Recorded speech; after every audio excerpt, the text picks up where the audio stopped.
Para tratar desse assunto conosco, estaremos aqui no nosso 8º bloco da Super Live do 8 de janeiro. Eu já vou convocando a deputada Júlia Zanatta. O senador Magno Malta também já vai estar com a gente já. Mas vamos começar, Júlia. Adorei a camisa, você sempre... Essa tiarinha sua é a minha alegria. Quando eu vejo, você não sabe a felicidade que me dá a Júlia Zanatta com essa tiarinha que a esquerda sempre fez questão de lacrar, né? E é uma tiara que representa a felicidade, que representa uma tradição do povo do Sul. Mas a gente acaba tendo esse tipo de agressão inaceitável. Também conosco o deputado federal Rodrigo Valadares. Boa noite para você. Aqui é o Ezequiel Silveira. Não, Ezequiel. Grande advogado das causas do 8 de janeiro. Sem você, muita gente estaria perdida. Caramba. Imagina. Estamos aqui tentando fazer a nossa parte também. Vamos lá, Júlia. Vamos começar a falar dessa anistia.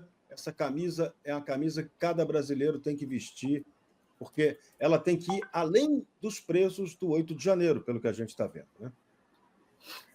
Boa noite, Serrão. A tiarinha para a tua alegria e para a tristeza de muitos, né? Por isso que eu continuo usando ela, inclusive. E porque é uma tradição aqui do meu estado e exalta a feminilidade. Então, e eu gosto, né? Então não preciso dar muita explicação. Boa noite também, doutor Ezequiel, que sempre conversamos aí. E hoje é um dia muito, muito marcante na história do Brasil. Nós vamos falar sobre esse dia por muitos e muitos anos. E eu tenho certeza e fé e convicção, coragem no nosso trabalho também, que nós vamos restabelecer 100% da verdade. Algumas coisas, algumas verdades, né, dos fatos já foram restabelecidas, mas nós precisamos continuar nessa luta, nesse combate, porque desde que eu entrei na Câmara dos Deputados, né, estou no meu primeiro mandato, em janeiro ali, porque o deputado assume em fevereiro o mandato, então em janeiro eu acompanhei tudo com muita cautela, porque quando aconteceu o 8 de janeiro, eu lembro exatamente onde eu estava na casa da minha sogra, na praia, no Balneário Rincão, aqui, ao lado de Criciúma. E quando eu vi na TV aquilo acontecendo, eu pensei, eles vão dar um jeito de culpar os deputados, todo mundo, e eu achei até que a gente não iria nem assumir, né? Porque eu vi que era algo que eles iriam usar como pretexto para perseguir e calar um lado ali, os adversários políticos da esquerda, do Lula, do PT, enfim. E era um prato cheio para eles. Então, eu acompanhei tudo com muita cautela. Quando eu assumi, eu já estava acompanhando o trabalho do deputado Sanderson, que em janeiro, como ele já era deputado, ele já estava indo lá na Papuda, no Colmeia, auxiliar algumas famílias, saber, porque quando aconteceu, não sei se vocês lembram, mas a gente ficou... Eu fiquei perdida, eu falei assim, meu Deus, o que está acontecendo? Eu não sabia o que realmente estava acontecendo, o que era verdade, o que era mentira, era muita informação. Então, desde que eu cheguei na Câmara, eu decidi ir lá visitar, chamei o Sanderson e falei, Sanderson, me leva lá, porque eu quero ir no Colmeia falar com essas mulheres. Eu quero olhar nos olhos dela, eu quero escutar a história delas, né? Porque até então a mídia tratava todo mundo como terrorista e como um número abstrato. Falei, não, nós precisamos trazer a humanidade de novo para essas pessoas e falar a história de cada uma. Então, tive a oportunidade de conhecer o Rodrigo, esposo da Daruza, que foi presa e que estava lá, ele procurou meu gabinete, ele é catarinense, acabei conhecendo a história dela, que chegou lá no dia 8 de janeiro à noite, quando já tinha acontecido a depredação, certo? Então, eu fui vendo a verdade dos fatos pelos relatos pessoais e trazendo essas pessoas... A gente não pode mais tratar elas como números, mas sim como pessoas individualmente, porque uma das grandes tragédias disso tudo é que as penas não foram individualizadas. Foi todo mundo tratado no mesmo balaio de gato. Bom, se vamos dizer que 20 pessoas lá depredaram alguma coisa, claro que eles têm que responder. mas pelo crime que eles cometeram, que não é golpe de Estado, atentado ao Estado Democrático de Direito, que, infelizmente, lá na época da revogação, até já falamos sobre isso numa entrevista, Serrão, tu me perguntou na época da revogação da Lei de Segurança Nacional, aprovaram essas leis aí de atentado ao Estado Democrático de Direito na Câmara, foi sancionada, inclusive, na época do governo Bolsonaro, e foi uma baita de uma armadilha, porque qualquer coisa que eles quiserem pode ser o atentado à democracia, enfim. Então, essa nossa luta da anistia já, ela vai muito além daqueles que estão sofrendo com as penas. Ela é a própria defesa da democracia, a própria defesa do Estado Democrático de Direito, né? Então, aqui, estou com a lei aqui, que a gente estava muito ansioso para aprovar na CCJ, e obviamente nós iríamos aprovar, quando no dia 29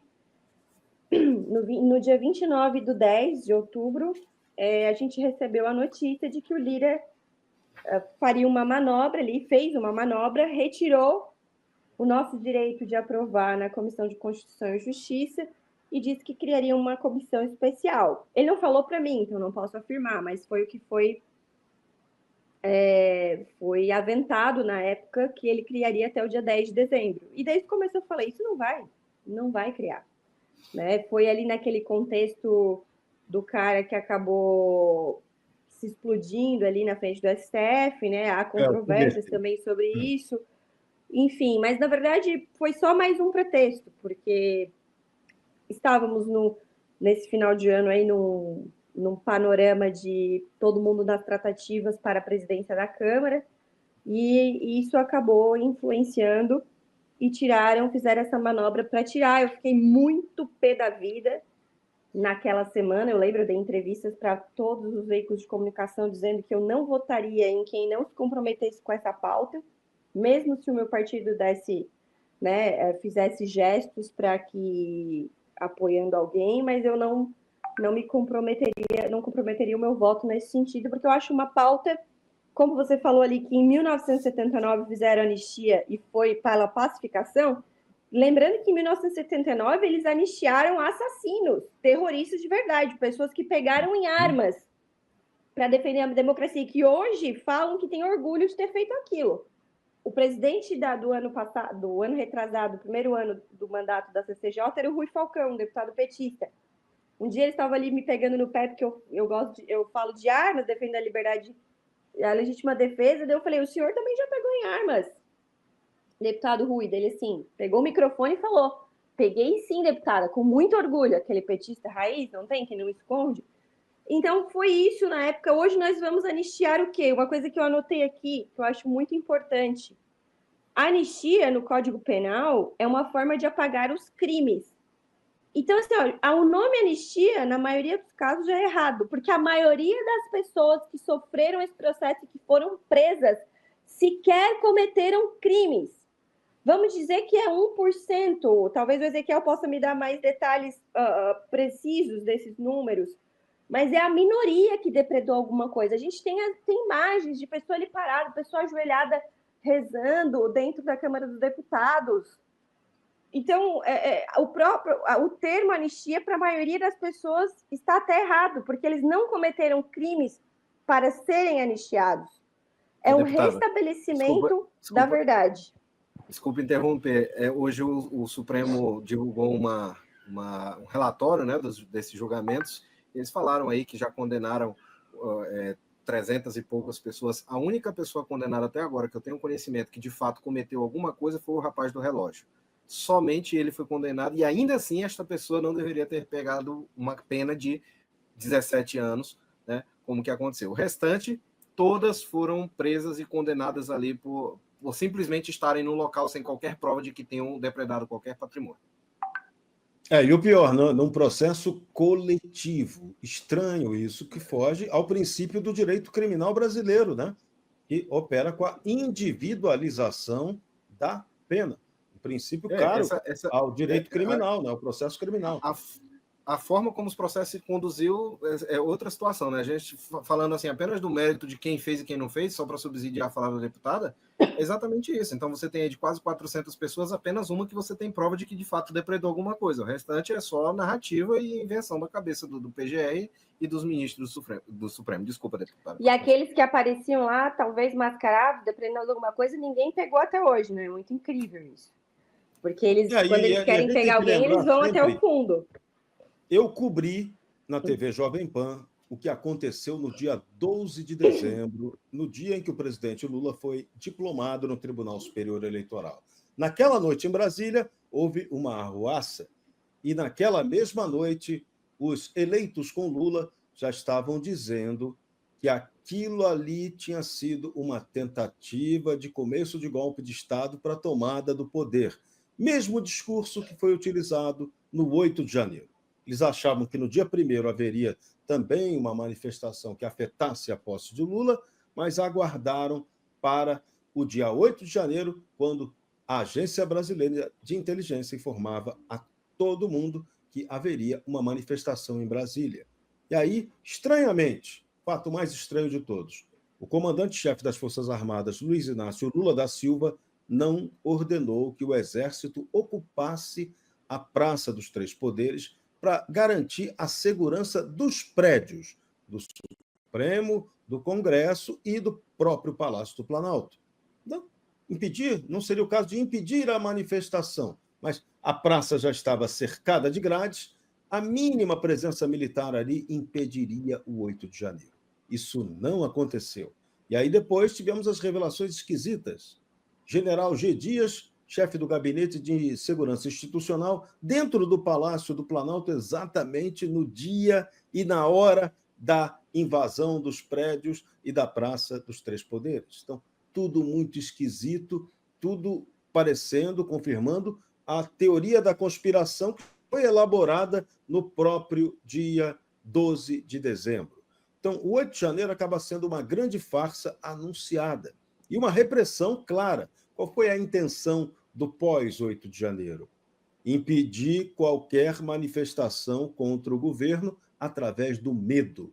Vamos prender, vamos condenar de maneira pesada, utilizando a lei do Estado Democrático de Direito, que, como a Júlia lembrou bem, substituiu a Lei de Segurança Nacional da Ditadura, com penas de 14 a 17 anos de prisão para quem atentasse contra o Estado de Direito. Então, foi todo um negócio montado. E o mais grave, o Supremo Tribunal Federal aceitou o papel de tribunal de exceção. E esse é um ponto que tinha que ser muito discutido. O Senado não poderia ter deixado isso passar batido. O papel do Supremo é guardião da Constituição. E, naquele momento, ele, vítima, provável, clara vítima de uma invasão de prédio, não poderia ser o julgador sendo vítima do próprio caso. Então, tudo errado, tudo que aconteceu depois disso justifica plenamente que se faça uma anistia. Mas qual é o problema? O governo Lula assumiu com a intenção da vingança e não da pacificação. Se Lula quisesse a pacificação, ganhei a eleição, bolsonaristas, go home e deixa eu governar. Ele não fez isso. Ele partiu para perseguir. E todo o roteiro do sistema de poder no Brasil foi baseado na perseguição. E quando tem perseguição, tem tirania. Quando tem tirania, tem injustiça. Injustiça, a anistia não vai reparar a injustiça, mas ela vai dar um ponto final nesse processo para o Brasil poder avançar. E como o Brasil está, a gente não avança como nação. Acho que esse é o ponto que tem que ser discutido politicamente, né? A minha percepção muito clara é que eles queriam o 8 de janeiro para usar como pretexto, né? Aquela matéria que saiu no dia 20 de dezembro na Folha de São Paulo, você vê a mudança já até de postura da própria grande mídia sobre esse tema, né? Que no começo era tudo golpismo, terrorismo, mas agora está ficando inevitável assumir alguns erros e admitir os fatos, que estão muito notórios. Então, a matéria do dia 20 de dezembro fala que o chefe hoje da Polícia Federal, o senhor Andrei, né, ele tem um poder político absurdo hoje, né, para chefe de Polícia Federal. Ele já tinha relatórios da BIM já tinha informações a partir desse dia 12 de dezembro aí, que você falou, Serrão. Inclusive, eu também estava em Brasília esse dia para ver os trâmites ali de alguma coisa. Na época eu já estava deputada eleita. E eu estava num hotel na frente do Brasília Shopping, onde ali embaixo teve quebra-quebra, estragaram carros, enfim. Até postei um vídeo da sacada do meu hotel nesse dia. Então, o que aconteceu foi que, com a história do Dino, que era o ministro da Justiça, e as imagens foram apagadas, meu Deus, alguém apagou as imagens, né? Tem o fato do G. Dias ali dando água para o que eles chamavam de terroristas, né? Nunca vi na minha vida alguém dar água para terrorista. Mas tudo se encaixa para crer que hoje, no dia de hoje, aquela palhaçada, patifaria que eles fizeram lá mais uma vez lá, já mais esvaziada, né? Porque o ano passado estava mais cheio. Tinha Pacheco, o Lira não foi ano passado também, mas tinha Pacheco, tinha Barroso. Esse ano estava meio desanimado o negócio. Então, eles estavam comemorando hoje. Tem uma fala até do Alexandre de Moraes que diz, porque quem comemorar o 8 de janeiro será punido. Então, ele que puna aí hoje, porque eles estavam comemorando lá o 8 de janeiro, claramente, né? E eu não sei, eu estava escutando antes ali o psicólogo falar que a gente tem que mudar a percepção das pessoas, mas aqui em Santa Catarina a percepção é que é tudo uma farsa, né? A opinião majoritária é que é uma farsa, que o golpe, na verdade, quem deu foi quem fica propagando essa história de que era um golpe de Estado, aquela Sim. tentativa. Então, é óbvio que eu não tenho a opinião total do Brasil, porque eu circulo só em Santa Catarina, praticamente. Vou para Brasília, volto para trabalhar aqui também e visito o interior. Eu conheço o interior de Santa Catarina. Agora, de outros locais, eu não posso afirmar, mas aqui no meu estado, essa é a percepção. Então, e todo mundo pede muito, muito, muito, quando é que nós vamos desfazer a injustiça, né? A gente se sente impotente, até como deputado, porque a gente criou uma expectativa ali na CCJ de que seria aprovado, de repente houve essa manobra e, né, a gente não tem o que fazer, mas eu tenho certeza que hoje o Brasil vive esse cenário por conta da omissão do Senado também, já não de agora, mas de antes, que não colocou limites. Não é que a gente quer anular um poder, não é isso, mas precisa ter equilíbrio entre os poderes. E hoje está totalmente desequilibrado. O STF, nós vemos os ministros dando entrevista, antecipando voto, dizendo que derrotou o bolsonarismo, fazendo política, falando que o STF é uma corte política. Né? Então as pessoas estão desacreditadas. Elas falam assim: eu voto numa deputada, voto num senador, e aí o STF que decide, como é que é isso? Né? Não tá legal isso para nossa, inclusive para nossa imagem fora do Brasil. E ou aquela declaração, inclusive ontem do Zuckerberg, falando que na América Latina existem cortes, né, tribunais secretos dando ordens secretas de remoção de conteúdo. Não citou diretamente o Supremo Tribunal Federal, mas é o que nós, né, tivemos aqui, que já não é mais tão secreta, né? Não é mais secreta hoje. E o que não é mais secreto também é o alinhamento do governo Lula a alguns ministros do Supremo Tribunal Federal. Então, nós não estamos criticando a instituição Supremo Tribunal Federal, nós estamos criticando ministros que estão deturpando, faz tempo já, a função do Supremo Tribunal Federal. Então, é isso que nós temos que resgatar. E, para isso acontecer, nós precisamos fazer com que a verdade se restabeleça e aprovar o PL da anistia, que, repito, já está errado porque a maioria não cometeu crime algum. O termo não é bom. Agora, vamos lembrar de um fato histórico, objetivo. Eu acompanhei, estudei muito a história do tal regime militar, e o processo de anistia não foi fácil, foi algo que começou a ser discutido por volta do ano de 74, para se chegar a algo concreto em 79, depois de muita discussão, muito debate, muita campanha, para construir o tal conceito da anistia ampla, geral e restrita, que não foi fácil, né? O Estado teve que ceder e quem estava lutando pela anistia teve que conquistar a anistia, como se fosse uma grande luta pela liberdade. E a nossa anistia agora, ela também vai ter que passar por esse processo amplo de debate. Que aqui no Brasil a gente tem feito muita coisa, deputada, sem discutir devidamente o que tem que ser feito. Esse caso, para mim, é emblemático, esse caso da lei do Estado Democrático de Direito. Nós estamos aprovando leis sem debater. O caso Daniel Silveira é outro ponto assustador. Tem que lembrar, 354 parlamentares concordaram que Daniel Silveira fosse processado e preso pelo Supremo Tribunal, por ordem do Supremo Tribunal Federal. Então, isso é grave. O parlamento concordou com uma quebra institucional. Então, isso aí tem que ser colocado na conta do Congresso Nacional. Da mesma forma como esse caso agora dos 371 condenados até agora no 8 de janeiro.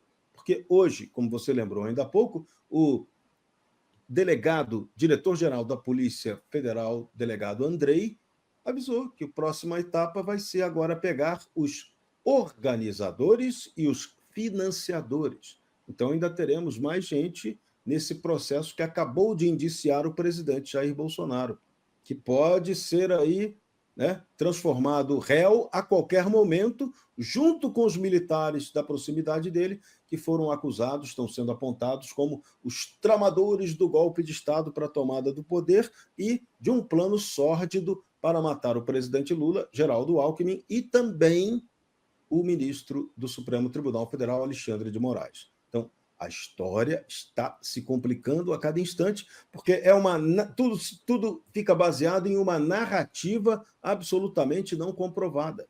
Mas o que está comprovado, e o doutor Ezequiel Silveira pode falar muito bem, a série de abusos ao Estado de Direito e à própria normalidade processual e jurídica do Brasil. Tudo que está acontecendo depois do 8 de janeiro é absolutamente atípico. Tudo que aconteceu na eleição, absolutamente atípico. E a gente tem que lembrar, o que gerou tudo isso?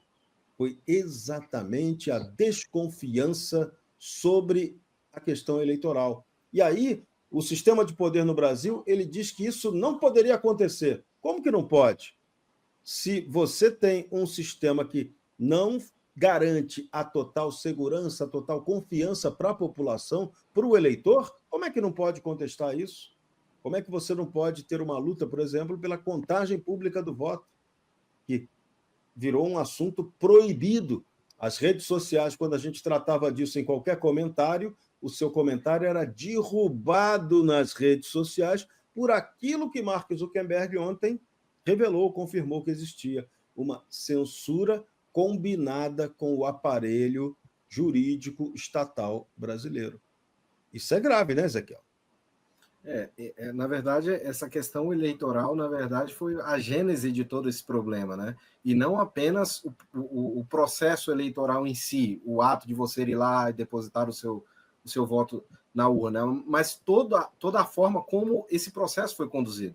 Eu lembro muito bem que no dia em que a ministra Carmen Lúcia prolatou aquele voto infame, na verdade, né? Em que ela disse que a censura é inadmissível, mas a gente vai tolerar aqui durante 10 dias para que possa acontecer o processo eleitoral. Eu não dormi naquela noite porque eu pensei, para que direção que o nosso país está indo?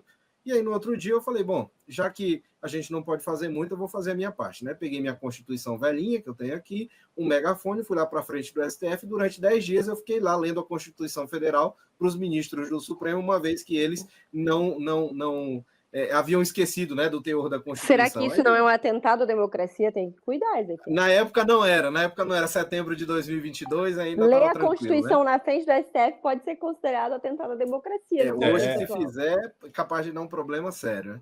E mal sabia eu que aquilo era apenas o início do problema, né? Porque 3 meses depois aconteceria o 8 de janeiro, e aí eu resumo o processo do 8 de janeiro em uma frase.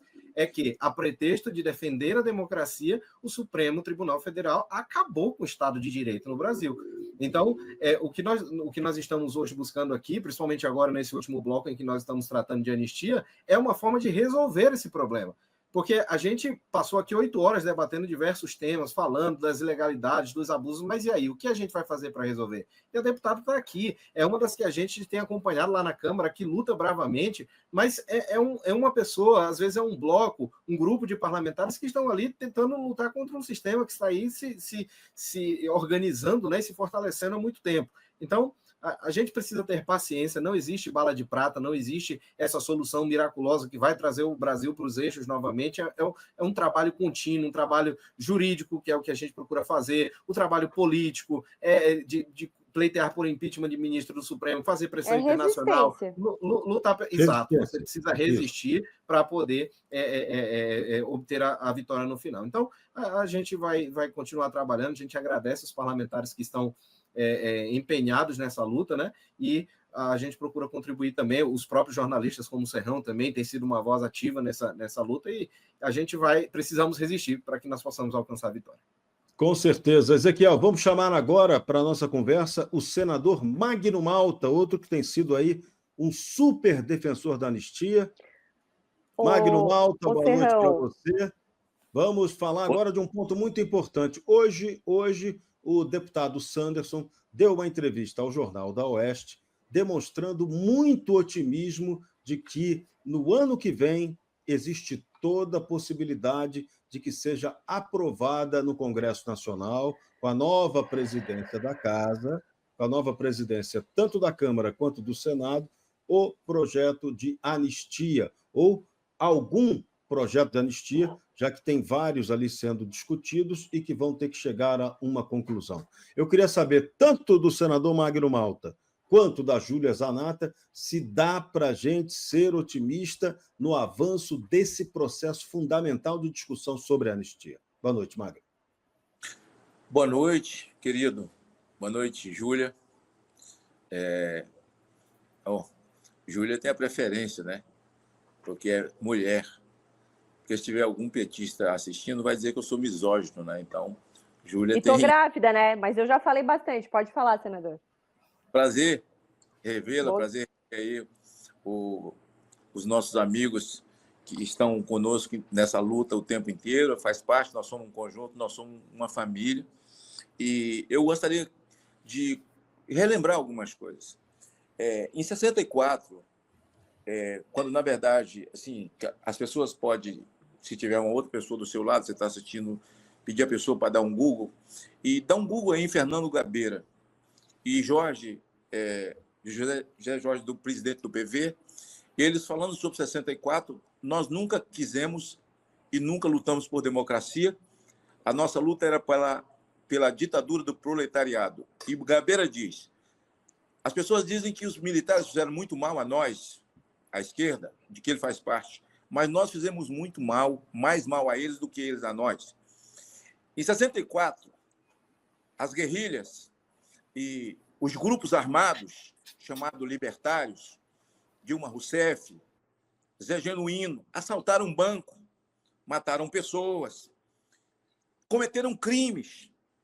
Quando a população foi para a rua, conclamada pela CNBB, conclamada pelo Congresso Nacional, lá estava Ulisses Guimarães, tantos outros, a marcha da família contra o comunismo. Não havia nada de golpe em 64. Marcha da família contra o comunismo.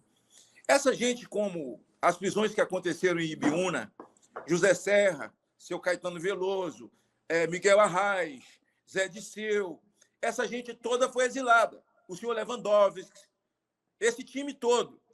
Bem, por que eles voltaram do exílio?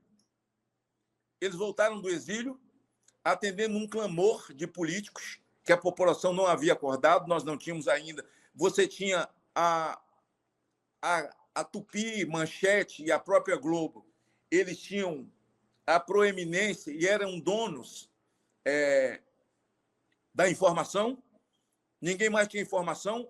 Bom, ao ponto que nós chegamos no Brasil, da Globo se chamar Aldeia Global, porque era uma aldeia e eles comandavam como queriam. Essa gente toda recebeu do governo militar, do Figueiredo, anistia ampla e restrita. E eles, então, chegaram onde lutaram e quiseram, a ditadura do proletariado, hoje no Brasil. E essa gente que está dizendo não à anistia, estão dizendo com a boca grande, sabe, com o seu útero de abutre, para quem deu anistia para eles. Eles só estão aí cometendo as barbaridades porque foram anistiados. E agora estão dizendo não há anistia, sabe para quem? Para quem não cometeu o crime. Agora, todos eles cometeram o crime de assalto de banco, de morte de pessoas. A senhora Dilma Rousseff é assaltante, assaltou o senhor Genuíno, o próprio Gabeira sequestrou o embaixador americano. Então, quem foi beneficiado com um induto de libertação e recuperação de voltar à sua pátria? João Capiberibe, lá do Amapá, do senhor Rodrigo Randolfo Rodrigues, de Davi Alcolumbre. Estas pessoas que estão comandando, hoje nós vimos um circo de abutres em cima do corpo de um homem chamado Clesão, quando eles evocam o exódio, que foi morto nos porões da ditadura. Eu gostaria de ter ouvido eles falar na morte do Clesão hoje, que o pedido de soltura dele do Ministério Público Federal não foi por conta dele estar doente, pediu por conta dele não ter cometido crime. Aliás, ele estava dentro do Senado, senhor Rodrigo Pacheco. Imagens que o senhor não entregou. Ele estava sentado lá dentro e já saiu de lá na maca com os bombeiros, já saiu de lá tomando oxigênio, cheio de comorbidade, e pedidos foram feitos também em função da saúde dele. Por que eu estou dizendo isso? Porque eu fui parte integrante de tudo isso. Esses patriotas presos, eu estive com eles o tempo inteiro, as mulheres presas, eu estive com elas o tempo inteiro, e veja, essas pessoas agora voltam para cá, que estavam com G Dias dentro do palácio, filmados. Eu não encontrei nenhum deles nas cadeias. Eles não estavam na colmeia, eles não estavam na papuda, ninguém, eu não visitei ninguém daquela gente que estava lá dentro. Hoje, você tem um general preso, depois que um inquérito é encerrado, 36 pessoas indiciadas, eles prendem um general porque ele poderia atrapalhar na investigação. Como assim? Cara, pálida. Senador, o seu som está dando muita picotada. Dá uma conferida aí na qualidade do som. Seu som está picotando. Tava. A internet é cruel. A internet, se o senador estiver em Brasília, então Brasília tem as piores internets do planeta. É impressionante. Trabalhar ali, fazer transmissão ao vivo lá é um desafio danado. Já estão censurando Júlia, lá, então. Vamos retomar aquele ponto do Sanderson, que ele é muito. O Sanderson hoje tocou numa questão. Do otimismo, né? Do otimismo e eu anotei aqui. Do alcance da anistia. Porque ele entende que um projeto de anistia, vamos chamar, esse é o termo que vai ter que ser usado, a gente já sabe que ele não é o mais adequado, mas é esse. Ele valeria de 2016 em diante, tratando de várias questões que precisam ser perdoadas, resolvidas, para que a gente possa ter uma pacificação. Na Câmara, você sente esse clima de possibilidade concreta ou essa não entrada do projeto na CCJ foi um banho de água fria muito grande para vocês? Ou dá para ser otimista ainda? Para mim foi. Eu fiquei muito, muito revoltada naquela semana. Mas aí conversei com um, conversei com outro e vi que a gente não tem outra opção a não ser adotar o otimismo, né? Eu sou um pouco pessimista nas projeções quanto a tudo que vem do Estado, enfim, e essa perseguição que a gente está vivendo, mas não me resta outra possibilidade a não ser otimista, ser otimista e trabalhar com o que a gente tem hoje para que seja pautado, sim, no ano que vem. Eu confesso que eu, particularmente, né, não estou falando do meu partido ou de outros deputados, não tive nenhuma conversa com a pessoa que vai ser o presidente da Câmara, que é o deputado Hugo Mota. O único contato que eu tive com ele foi perante a bancada catarinense, que aí estávamos tratando de outros temas referente ao estado de Santa Catarina, mas parece que existe aí uma inclinação dele para que toque esse assunto, até porque ficou um compromisso do Lira que não foi cumprido, e como ele é o pupilo do Lira que vai assumir aí, nós temos essa esperança e vamos levar isso à frente. Claro que tudo isso depende, a política ela é muito dinâmica e ela muda muito.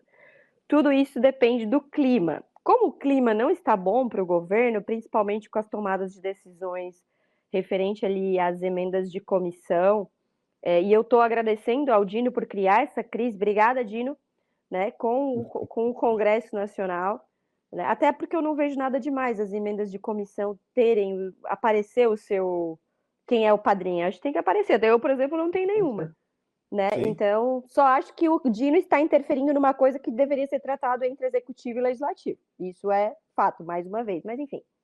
Então, eu acho que está se criando um clima terrível ali entre Congresso e executivo. E isso pode ser bom para nós, nesse sentido, para aprovação, inclusive, de várias pautas, mas da anistia, que é a nossa prioridade, é a prioridade de um grupo muito grande ali dentro do PL, é a prioridade também do nosso presidente de honra, Jair Bolsonaro, e deixar muito claro aqui que ele sempre falou que não é para ele, que ele nem quer que o dele esteja aqui incluído, que é para as pessoas, né, do 8 de janeiro ou antes disso, porque a anistia, ela, como você falou, ela vai pegar antes e até alguns casos depois do 8 de janeiro. Mas eu quero voltar ali a um ponto importante, Serrão, que tu mencionou, que nós estamos aprovando coisas, assim, muito sem debate.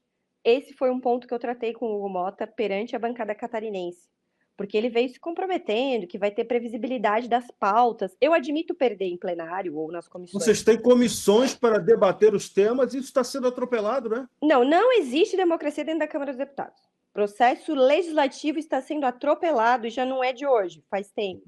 E isso é reclamação desde nós, do PL, até o PSOL. A gente vê os deputados do PSOL reclamando disso direto nessa PEC 45 ali, que veio do governo, do corte fake de gastos. O PSOL estava reclamando que faltou debate.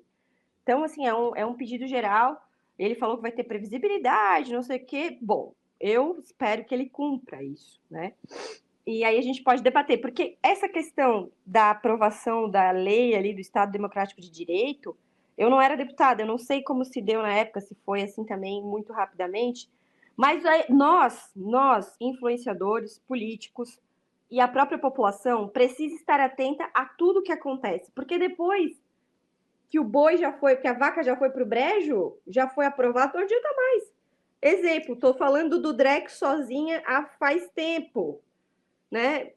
Falei da reforma tributária antes de ela ser aprovada.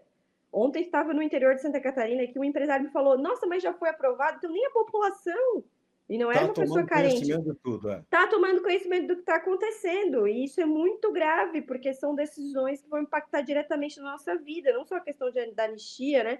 Mas várias outras questões pela falta de debate. Então, a gente precisa desse apoio popular. Nós só conseguimos barrar o PL lá da censura, o 2630, porque teve pressão popular. Sim. Nós precisamos, e é isso, o 8 de janeiro veio para eles abafarem o povo, para o povo, ou então desanimar o povo. É tudo muito difícil, não vou mais acompanhar política. Tem gente, nossa, assim, não vou mais acompanhar política. Bom, eu também queria viver num mundo lindo e que não tivesse problemas, né? Cuidar da minha filha, do meu marido, mas assim, se eu largar tudo isso, eu estou largando a minha própria família, né? O próprio futuro da minha família. Então, isso é muito complicado. E precisamos tratar disso quando está em pauta na Câmara. Isso. Primeiro lá, para depois chegar ao Senado. Magno Malta, o que a gente vai precisar fazer em termos de mobilização e de ação política no Senado para a gente ter o apoio para essa anistia? A gente vai conseguir fazer uma anistia também ampla, geral e restrita para os casos pós-2016 no Brasil? Eu acho que nós não podemos abrir mão disso, de que ela seja a pauta primordial, que seja a missão precípua de todos nós, brasileiros, conservadores detentores de mandato. Primeiro, na Câmara, a Júlia disse, é hora que o povo se fortaleça, o povo deve se manter fortalecido e nós também incentivarmos o povo. Não é hora de baixar a guarda e dizer como Ulisses, não vamos enrolar nossas bandeiras, não vamos. Vamos continuar defraudando a bandeira e é hora de nós irmos procurar aqueles que fazem parte da base desse governo, mas que não são de esquerda. Eles não fazem parte do espectro comunista. Simplesmente é o tipo de político que faz política partidária, não faz política de povo, e que simplesmente estão ali porque é desse jeito que eles fazem política, levando emenda, levando isso e aquilo lá para suas regiões, mas não são de esquerda.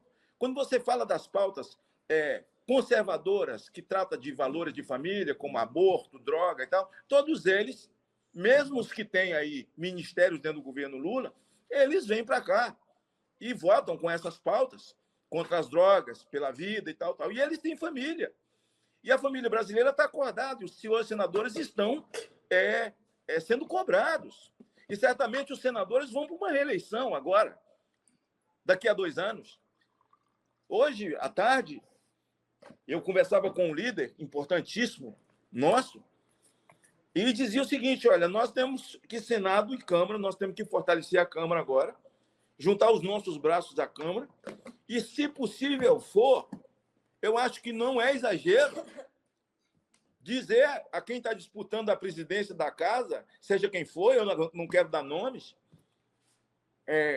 que nenhuma pauta será primária, primordial, precípua e que esteja na frente da pauta da anistia.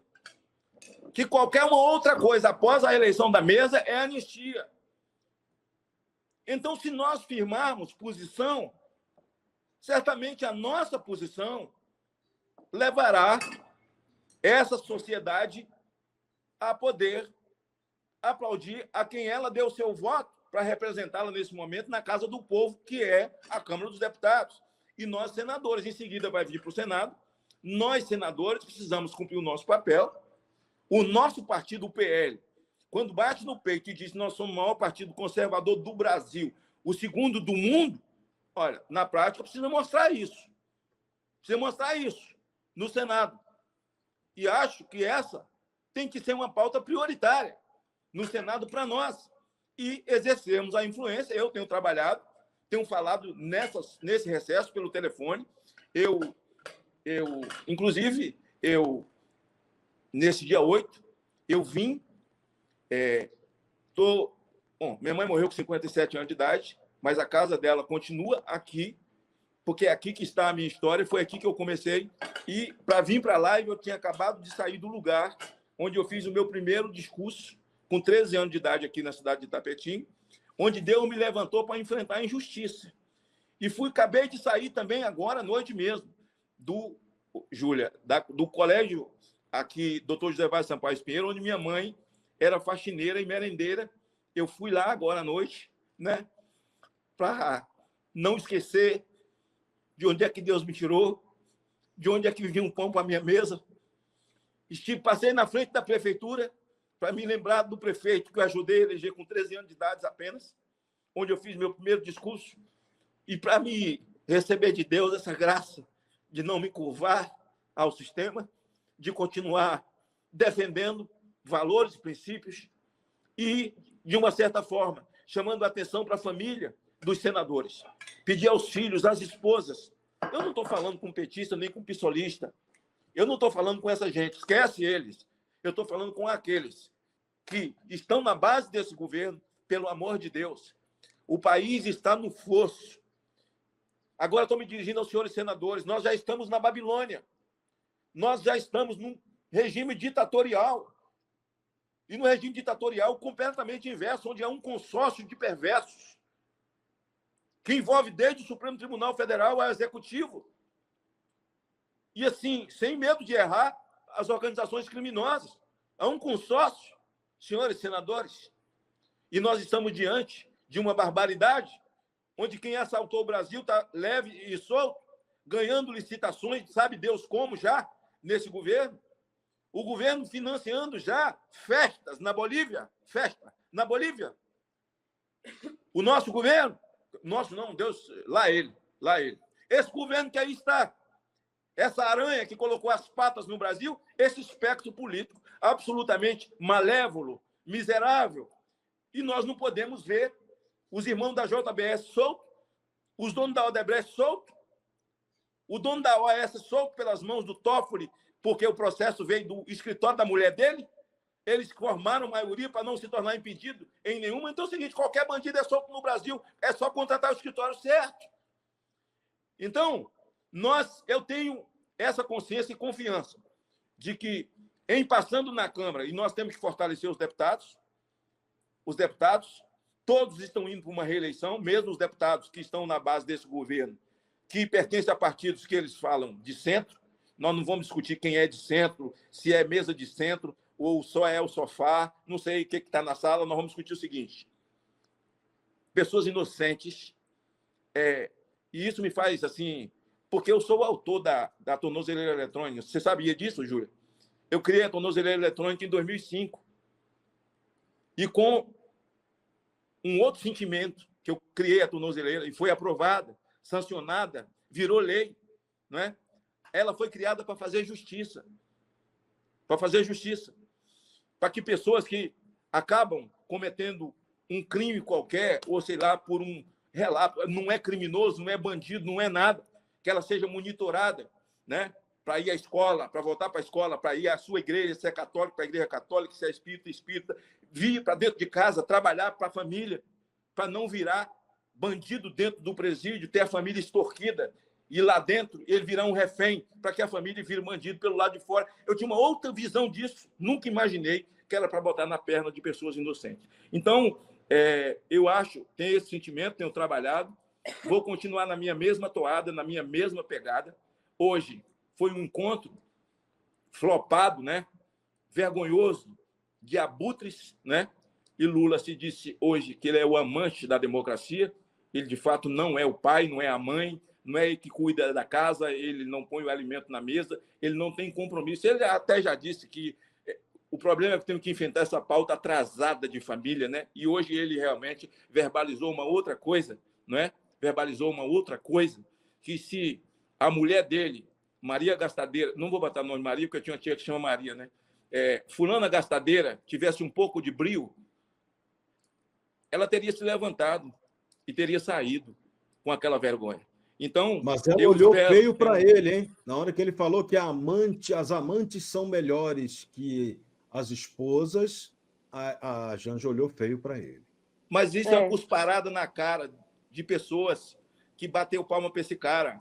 Isso é uma cusparada, eu quero falar para você, na cara de muitos pastores, viu? Eu sou de confissão evangélica, todo mundo sabe. Um escarro, deu uma escarrada com muito catarro, com muito pus junto, na cara de muito religioso, sabe? Que esse cara fez. A descrição dele, mas ele disse que você quer bater na mulher, não bate em casa, bate fora. O filho dele vai lá, faz violência doméstica, não é nada, zero. Tudo é contra nós. Nós somos antidemocráticos, eles são democráticos, não é? Nós estamos errados, eles estão certos. O Brasil vai muito bem, graças a Deus. A picanha agora custa R$5 o quilo e os pobres não estão pagando. É R$5 para os ricos. O quilo de farinha não é mais R$15, está por R$1,50. Graças a Deus, a gasolina agora são R$2. Graças a Deus, o dólar caiu para R$2,50. Olha bem que absurdo. Na época de Bolsonaro era R$4,5. Graças a Deus, não tem mais carro-pipa, porque a conclusão das obras do São Francisco estão bem, graças a Deus, né? Então, é nesse mundo fantástico de Bob que eles vivem narrativa em cima de narrativa. Então, sim, da minha parte, eu sei que da Júlia, assim,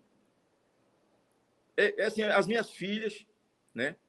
Eu tenho 2 filhas, Maguinha, tenho 3, aliás, desculpe, Maguinha, Carla. Aliás, as 2 têm meu nome, né? Uma é Magna Carla e a outra é Magda. Vê se eu gosto do meu nome. Não tive um menino para colocar o nome de Magno, se tivesse, colocaria. E tenho uma filha do coração, né? Minha pérola que Deus me deu, tenho 2 filhos adotivos, que é a Isline e Davi Guilherme, que é especial, é um menino com síndrome de Down, né? Que foi atingido por esse governo. Ele, desde pequenininho, né? Quando o pai estava vivo, Davi Guilherme fez 18 anos, mas desde 3 anos de idade que ele tem o benefício e pagou o preço agora para que haja festa na Bolívia e o benefício dele e de pessoas com autismo e pessoas idosas com mobilidade, não é? E agora vai virar bandido o vendedor de picolé, o vendedor de churrasquinho, o que vende na praia, de coxinha, né?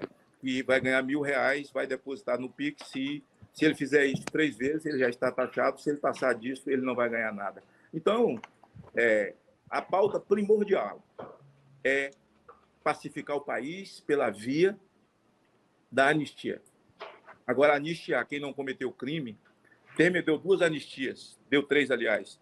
Deu uma para mulheres que não tinham crimes letais e que tinham netos, elas foram soltas. Outras para mães que tinham filhos até 12 anos de idade, o Temer soltou. Na terceira anistia, Alexandre de Moraes, Alexandre de Moraes tinha 2 meses de ministro.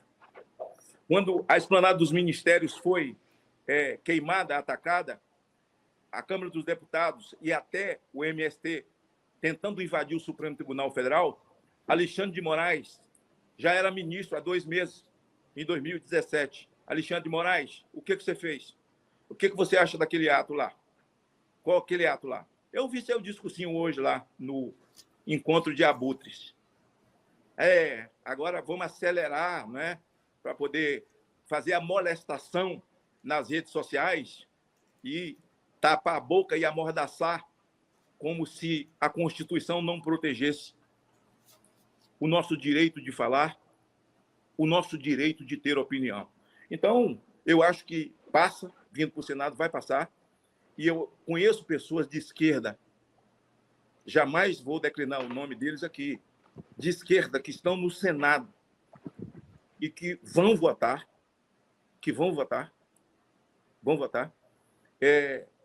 muita fé em Deus que, nesse momento, o foco é a Câmara.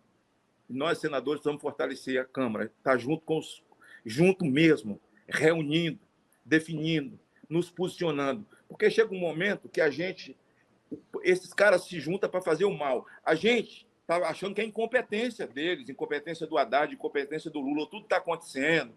Não é incompetência. Eles estão cumprindo um programa de governo, estão cumprindo a risca, e tudo está dando certo. Tudo está dando certo. Eles estão cumprindo. Vem cá, você acha, nunca fugiu ninguém de um presídio de segurança máxima. No mês que ele foi eleito, Marcola foi transferido para Brasília, de um presídio de segurança máxima, e foge 2 caras no Rio Grande do Norte, com Lewandowski como ministro da Justiça. E esse cara disse que nós temos que humanizar os pequenos crimes. É triste isso, não é? É triste isso. Então, eles estão cumprindo à risca o que eles escreveram que faria com o Brasil. Eu não me espanto com nada. O programa deles está sendo cumprido por eles. Eles estão morrendo de rir. Com a alta dos preços, com a alta do dólar, com as empresas indo embora, com a fuga de capital. Eles não aprovaram uma reforma tributária, eles estão morrendo de rir. Eles aprovaram com o voto de pessoas que se elegeram nos seus estados, com o voto de conservadores que estão na base desse governo. Não foi reforma tributária, aprovaram um compêndio meramente ideológico. Nós hoje somos o número 1 em homicídio no mundo. Nós temos o maior imposto do mundo. Então, essa medalha de ouro eles prepararam. A esquerda no mundo e no Brasil, os fins não justificam os meios. Para eles, onde eles querem chegar, justifica qualquer coisa que eles fizerem. E eles querem chegar a isso, estabelecer o caos. Porque é simples. O que é o comunismo e uma ditadura? Eles não creem em Deus. O Estado é Deus. O seu filho é do Estado. A sua casa é do Estado. A sua terra pertence ao Estado. E quem é Deus? O Estado. O Estado onde tem um partido forte que manda e o restante. Aqui, estou fazendo uma caricatura, vai viver de cesta básica. Vai viver de cesta básica. Então, eles estão cumprindo a risco que eles escreveram. Não tem nada disso. Tudo que o Lula faz tem um propósito. Tudo que ele fala tem um propósito. para que nós saibamos disso, que eles estão cumprindo um programa. E tem muita gente aí com mandato de deputado dizendo que é conservador e ajudando essa gente a cumprir essa agenda deles. Tem muita gente que se elegeu com voto, eu diria a você, com 90% do voto dos evangélicos, que estão no Senado e estão lá ajudando os caras a cumprir a agenda deles. Então, graças a Deus, esse é um momento importante.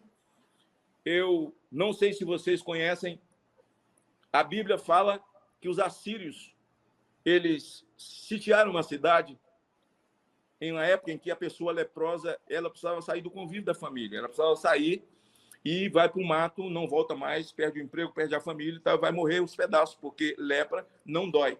Então você vai perdendo os dedos, vai perdendo a orelha, o nariz e tal, até apodrecer. A cidade sitiada pelos assírios, e eles montaram uma base militar em frente à cidade. E diz a Bíblia que lá dentro eles tentavam de tudo, os generais, as autoridades, o que fazer? Acabou água, acabou comida, acabou tudo, a cidade estava fechada, trancada.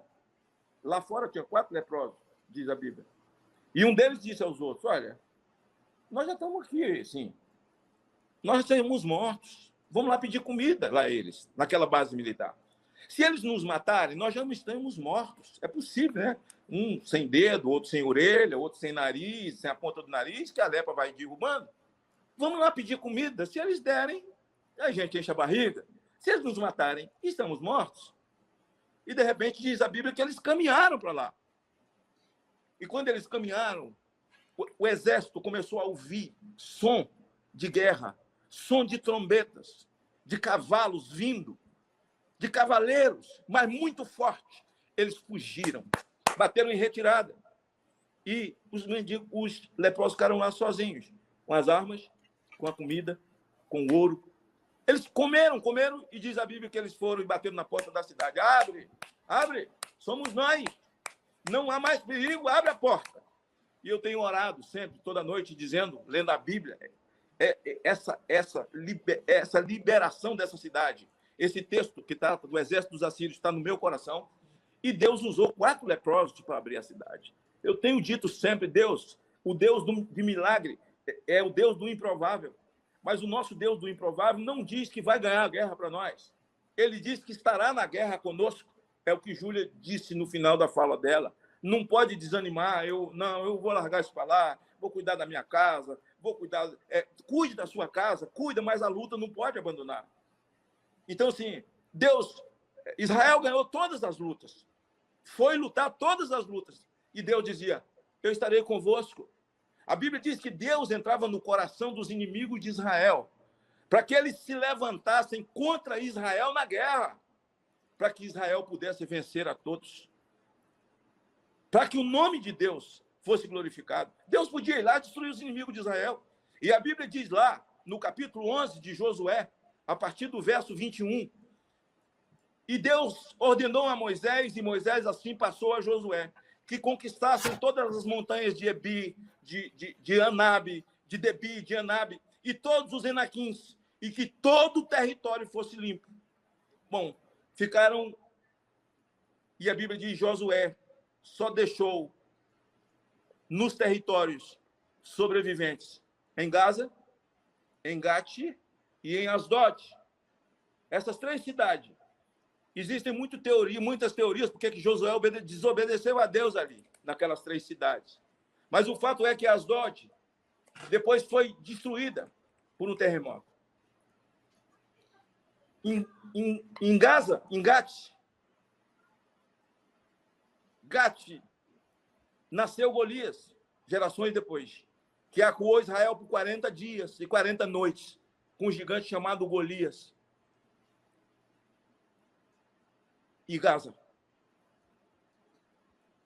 Capítulo 11 de Josué, quem estiver assistindo, abra sua Bíblia, ou se você não acredita na Bíblia, mesmo que você tenha a Bíblia como um catálogo telefônico, abra a Bíblia e leia a Bíblia. E muita gente tem medo de ler a Bíblia porque tem medo do que a Bíblia pode fazer com a vida dele. O que a Bíblia pode fazer pode mudá-lo, mudar entendimentos. E tudo que eu disse aqui não são palavras minhas, mas eu creio. E nós todos, eu quero aqui sempre falar com a Júlia, Ela é muito corajosa, as pessoas falam. As pessoas me param em algum lugar e falam, conhece fulano, fulana? Conhece a Júlia Zanata, lá do Paraná? Conheço uma menina corajosa. Eu fico imaginando que as pessoas falam que eu sou corajoso. Eu não sou corajoso.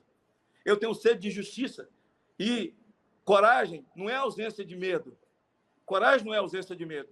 Coragem é não olhar para o cenário e focar em quem deu a promessa. A Bíblia diz que não cai um fio de cabelo na minha cabeça sem que tenha autorização do Senhor. Que não cai uma folha de uma árvore sem que tenha autorização do Senhor. Ora, o diabo não joga o mesmo campeonato que Deus. Ele não tem o mesmo nível, ele está de baixo. O diabo não levanta autoridade. Quem levanta autoridade é Deus. E se houve uma vontade permissiva de Deus para esse momento que nós estamos vivendo, e por isso nós estamos aqui, para forjar homens e mulheres, para termos um país livre com homens e mulheres forjados na liberdade, Deus vai cumprir esse propósito conosco. Então, se eu não estou focado no cenário, um cenário em que, ao deixar a presidência, Jair Bolsonaro olha para trás e diz, eles vão sentir saudade de nós. Paulo Guedes dizia, não dura 6 meses. Tudo palavra profética, estava desenhado. Estava desenhado, mas era tudo o que eles queriam, era chegar para poder realizar tudo isso. O mais como eles chegaram, eu não quero entrar nesse mérito. Eu vou trabalhar, continuo trabalhando com afinco, ninguém me mete medo. Ninguém me mete medo. Assim, é medo eu conheço de ouvir falar, eu nunca fui apresentado, até porque não estou necessidade de ter medo, eu nunca cometi nenhum crime, eu nunca roubei o Brasil, eu nunca fiz uma obra superfaturada, eu não sou empreiteiro, eu não sou denunciado na Lava Jato, eu nunca roubei nada de ninguém, então eu não tenho razão para ter medo de um macho igual a mim. Eu não tenho razão para ter medo de um cara igual a mim, que foi sabatinado por mim e que bateu na porta do meu gabinete igual um cordeiro com um currículo na mão. E agora virou o capeta, virou o cavalo do cão, né? É eu que vou ter medo dele? Tá enganado, rapaz? Me engana que eu gosto. Eu adoro ser enganado. Mas agora a gente vai avançar. Magno Malta, a gente chegou a 8 horas de live, nosso limite, nosso tempo já está esgotado. Queria agradecer muito por essa sua mensagem de fé, por esses ensinamentos bíblicos, sempre importantes que a gente tem que lembrar. E você e Júlia Zanata têm um papel fundamental. A gente tem que mobilizar agora o povo para pressionar os políticos para que a gente consiga ter anistia. A anistia de 79 foi na base da pressão que ela aconteceu. Estamos pedindo anistia para quem anistiado foi. É isso. Obrigado. E Serrão, só para encerrar, antes do senador e da deputada saírem, a gente está com um subsídio para ajudar vocês lá nessa luta da anistia. Está passando a tarde aí, nós criamos um site, anistiajá.org, onde as pessoas assinam lá um abaixo-assinado e, ao mesmo tempo, mandam um e-mail para os presidentes da Câmara e do Senado, os atuais e os futuros, que a gente já imagina quem serão, né? Então, essas pessoas já vão receber... Quem serão rima com girão, né? Exatamente. De repente, né? E aí Deus a gente está com esse site legal, vamos... estamos coletando as assinaturas para poder ajudar vocês também lá a pressionar. A gente agradece muito a participação de vocês aqui na live, como o trabalho de vocês lá no Parlamento, na Câmara e no Senado. E Coronel, a produção, se vocês puderem ler, colocar aquele recadinho, aquele último recado, só para eu ler aqui para os nossos parlamentares antes de a gente encerrar. Essa é uma mensagem que eu recebi agora há pouco, tá? De uma vítima do 8 de janeiro, e ele falou assim: 8 de janeiro, uma data memorável. A tortura maior que recebi preso na Papuda, inclusive na solitária, não foi ter emagrecido 17 quilos ou sido impedido da convivência com minha esposa, filhos e netos, ou mesmo colegas e amigos. Havia também centenas de abusadores e assassinos com mais regalias do que nós patriotas, e cientes do crime e castigo justo que receberam. Sabe o que foi pior? Foi até hoje, impedido que estou de visitar os centros de pesquisa em Brasília, São Paulo, Estados Unidos, Dinamarca e Suíça, concluindo assim a publicação nas revistas Nature e Spine os resultados das minhas pesquisas sobre o biomaterial GFX1, capaz de reduzir o tempo de artrodese ou fusão de vértebras da coluna de 20 anos para apenas 3 meses. Esse trabalho, realizado durante os últimos 10 anos do meu pós-doutorado em medicina, poderia estar devolvendo a qualidade de vida para milhões de portadores de doenças da coluna em todo o mundo. que os ditadores, cuja vida é efêmera, possam ser lembrados pelas gerações presentes e futuras que ainda se beneficiarão das minhas descobertas. Eu fiz a minha parte, sou apenas um pesquisador e patriota. Viva o 8 de janeiro, eu acredito que esse final ele falou aí com ironia, então a gente consegue perceber que não é apenas a vida de uma pessoa, de uma família, mas as consequências, né, os reflexos que isso vai trazer para toda a sociedade, e eu tenho certeza que essa anistia vai ajudar a sarar esse mal da nossa nação. Muito obrigado, tá? Com certeza. Então, a nossa grande missão agora é promover a mobilização popular para que essa anistia aconteça. Os políticos precisam ser pressionados pelo povo, a maioria esclarecida do povo brasileiro tem que entrar nessa luta. Valeu, Magno Malta, valeu, Júlia Zanatta. Vamos, que o povo brasileiro precisa desse trabalho dos políticos de bem, que vocês muito bem representam. Muito obrigado a vocês aí por Obrigada. tudo, viu? Eu tive dificuldade de entrar, agradecer minha sobrinha que me ajudou aqui, que me emprestou o telefone e resolveu o meu problema. Obrigado aí, Júlia, pela sua força. Obrigado, Deus te preserve, te conserve, você, sua família e vocês todos, assim, brasileiros.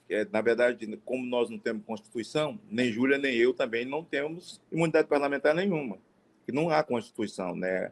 O nosso ordenamento jurídico está nas nuvens. Que Deus nos guarde, que Deus nos proteja e vamos continuar lutando. Deus abençoe vocês. Valeu, Magno Malta. Fala aí, Júlia. Obrigada pela oportunidade. Mais um ano. Ano passado já estive nessa live. Vou estar quantos anos forem precisos. Estarei até a gente restabelecer a verdade. Vou continuar na minha luta pela anistia. Quero só fazer uma correção. O senador falou que eu sou do Paraná. Tem muitas pessoas que me seguem no Paraná, mas eu sou de Santa Catarina, o melhor estado do Brasil. É verdade, minha esposa é de lá, de Chapecó. De Chapecó. E aí, eu sou de Criciúma, mas sou de toda Santa Catarina. E aí, eu quero só agradecer e pedir também o apoio de quem está nos assistindo para acompanhar muito forte a questão do Drex e do debate do fim do papel moeda, o dinheiro físico, para que apoiem um projeto de lei que eu fiz para proibir o fim do dinheiro físico, 3341 de 2024. E nós vamos passar por esse momento turbulento, mas nós vamos sair vitoriosos. Legal. E eu tenho certeza que vamos. Você que será uma futura mãe e o Brasil tem a obrigação de também fazer nascer esse espírito da pacificação, porque o nosso país não pode continuar dominado pela vingança, pela injustiça, pelas coisas flagrantemente erradas, pelo domínio do crime institucionalizado que está acabando com essa nação. Então, a gente honesta tem a obrigação de lutar pela coisa certa e séria. A gente conta com todo mundo nessa luta.